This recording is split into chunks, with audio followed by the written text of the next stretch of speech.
So I wanted to get my core support patched today because then I could put the front bumper back on. The radiator support is pretty bad. It's been patched once before, not very good. And the rest of the core support that is factory is pretty much gone. So got to get this patched so I could put the front end back together so I can see how this car looks. Did a lot of body work and paint work to this thing, so it's gonna look a lot different than when I got the car. So just looking at it, you're probably thinking, that's not that bad. But then you start to get a peek at the bottom of it, and yeah, it's in rough shape.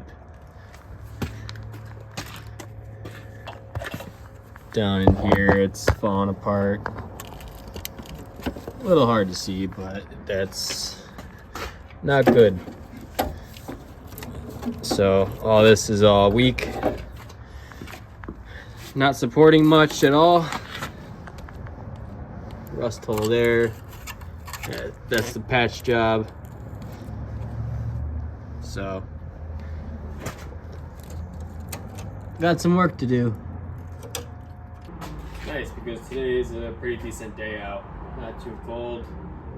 I think it's about 45, 50. So to us northern people, it's pretty damn warm for winter time. Well, it's officially spring, but either way. So yeah, first thing I gotta do is pull off this hood latch. I don't know what it is with me, but every car I seem to buy has terrible patchwork done to it by the previous owner. And then I gotta cut it all out and fix it. So, get them cheap, and this is what you gotta do when you get them cheap.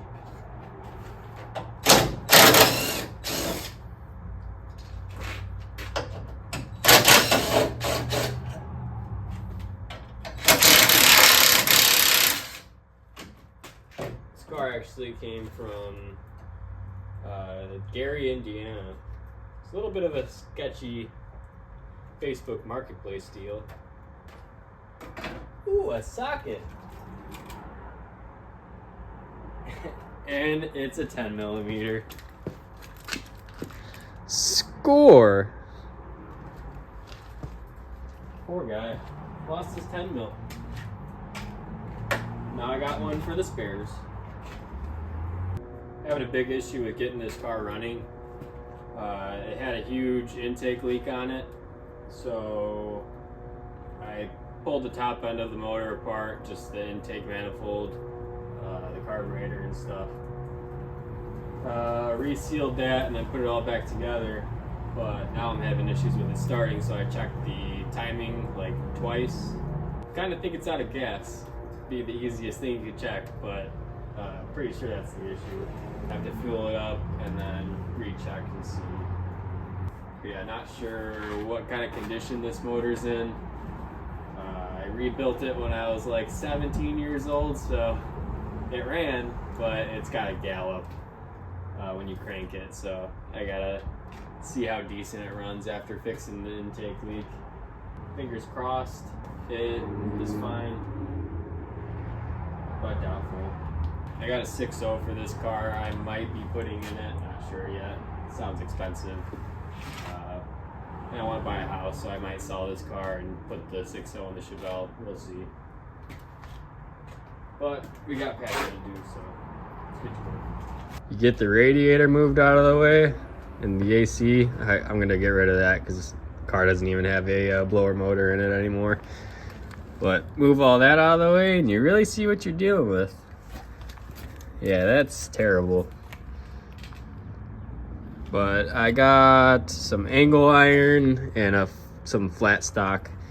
I'm going to put the flat stock in here, put the angle iron on the ends to reinforce it. And then I'm gonna drill holes at the bottom for drainage, so this doesn't happen again. I'm looking at this. Where'd the bolt go? I don't know, I don't care, it's fine. This is my idea.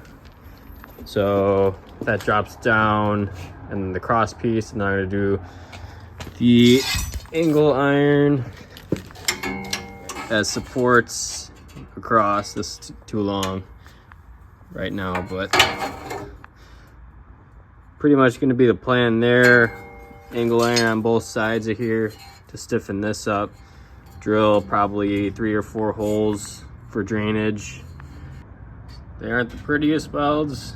My helmet kept darkening like pitch black because I need new batteries, so I couldn't really see, but they're not terrible. It'll hold. Burned through right there. Got a little hot on that one, but I could tell you it'll be a lot stronger than the rusted out one, that's for sure. And the last thing I'm gonna do is weld these little corners in, stiffen this up to these 2 panels. Then same thing on this side, just like that. I'll give strength to it. And that is it. I'm gonna have to coat this with some type of paint. Yeah, much better.